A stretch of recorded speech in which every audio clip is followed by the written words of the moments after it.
Okay, good afternoon. It is February 6th, Saturday. Taking a look at the long-term charts.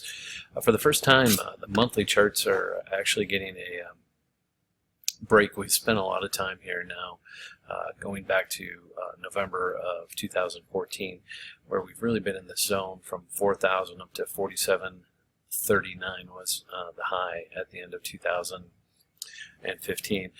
One thing you'll notice here is if we don't trade in February back up to this 43.31, we're finally going to get a pretty powerful long-term sell indication on the monthly chart, which is a 20-year chart. And again, we haven't had one of these since going back to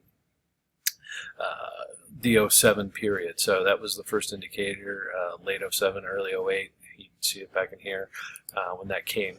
So just to be aware, the weekly charts are fully bearish. They were here, then made a new high, and now they've given us the last 3 weeks and more signals that this market is heading lower.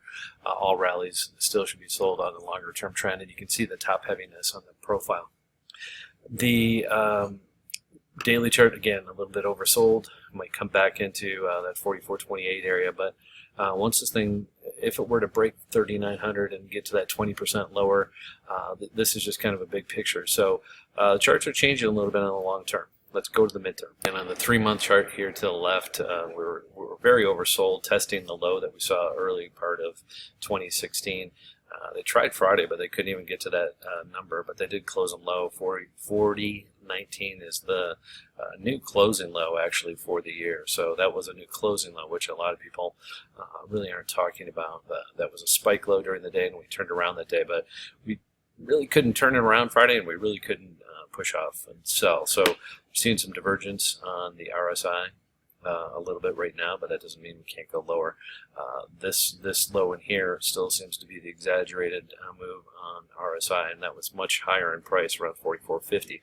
So we could again next week start to see some snapbacks. Look for rallies if we hold that 3,900 area. Could be a really good chance to make some trades to the upside, and we're going to see that a little bit here on the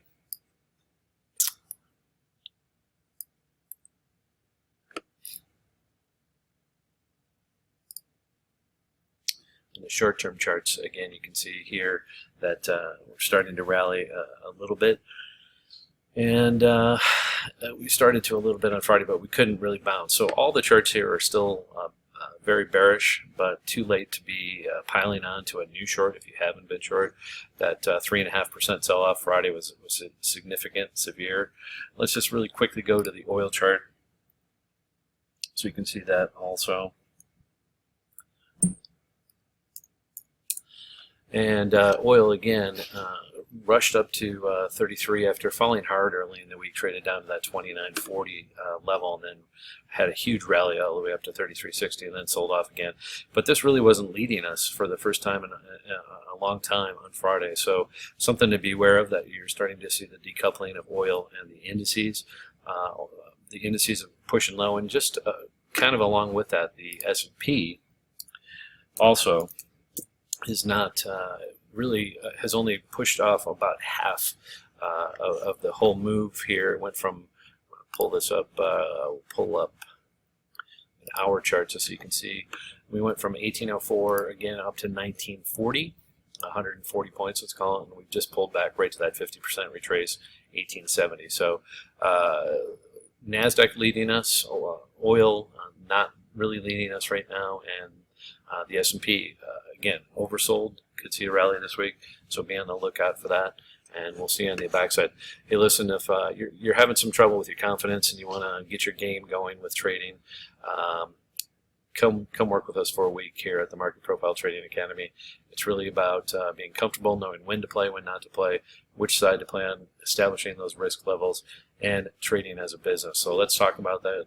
Drop us an email if you're interested. I'll do an intro call if you have some interest in working with us. Just drop us an email. We'll set up a time when we can speak, and look forward to talking to you. Have a great week.